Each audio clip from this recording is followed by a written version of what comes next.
आणि आता मुंबई आणि एमएमआर रिजन नंतर जाऊयात विदर्भात। अमरावतीच्या शिरसगाव कसबा परिसरात मुसळधार पाऊस अजूनही सुरू आहे। पावसामुळे मेघा नदीला पूर आलाय। नदीच्या पुलावरून पाणी वाहतंय। पुलावरून पाणी वाहत असताना सुद्धा काही नागरिक धोकादायक स्थितीत हा पूल ओलांडण्याचा प्रयत्न करतात। ही दृश्य आपण पाहतोय। खरं तर पुलाला बाजूनी दोन्ही साइडनी बॅरिकेड्स असले तरी सुद्धा अशा पद्धतीने पुलावरून प्रवास करणं धोकादायक आहे।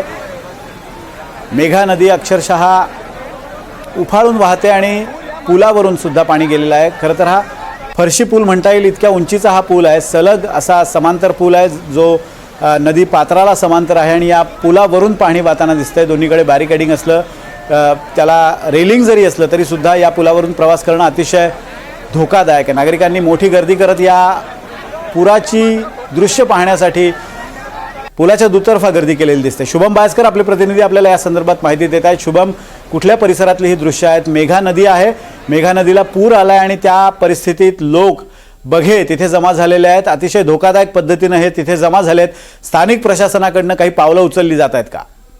नक्कीच सर, आपण जर पाहिलं तर अमरावती जिल्ह्यात मुसळधार पाऊस सुरू आहे आणि त्यातच अमरावती जिल्ह्यातल्या चांदूर बाजार तालुक्यामध्ये येणाऱ्या शिरसगाव कसबा या गावातील ही संपूर्ण दृश्य आहे। मध्य प्रदेश आणि महाराष्ट्र या दोन राज्यांच्या सीमावर्ती भागामधनं म्हणजे सातपुडा पर्वत रांगेतनं वाहणाऱ्या मेघा नदीला जोरदार पूर आलेला आहे आणि मेघा नदीच्या पुराचं पाणी थेट शिरसगाव कसबा गावामध्ये शिरलेलं आहे आणि तब्बल 2007 नंतर म्हणजे तब्बल 18 वर्षानंतर मेघा नदीला हा इतका मोठा भयंकर पूल आल्याची माहिती गावातले नागरिक सांगतायत।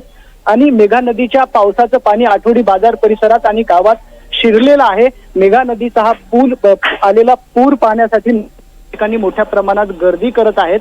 असं असलं तरी स्थानिक प्रशासन, तिथले तलाठी, मंडळ अधिकारी घटनास्थळी पोहोचलेले आहेत। धोकादायक स्थितीमध्ये नदीचा पूल ओलांडू नये असं आवाहन त्या ठिकाणी केलं जात आहे। सध्या आपल्याला जी माहिती मिळते आहे त्या माहितीप्रमाणे काही नागरिकांच्या घरामध्ये पाणी शिरलेलं आहे।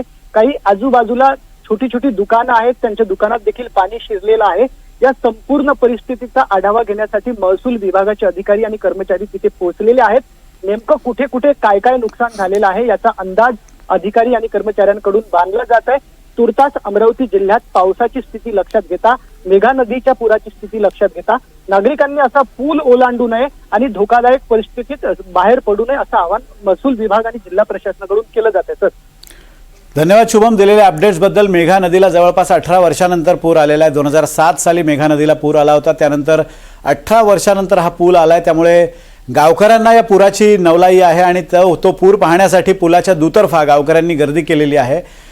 महसूल प्रशासनानं आता पाहणीला सुरुवात केलेली आहे। कोणत्या कोणत्या भागात किती नुकसान झालं याचा आढावा घेतला जातोय। त्याचबरोबर बचाव कार्य सुरू झालेलं आहे।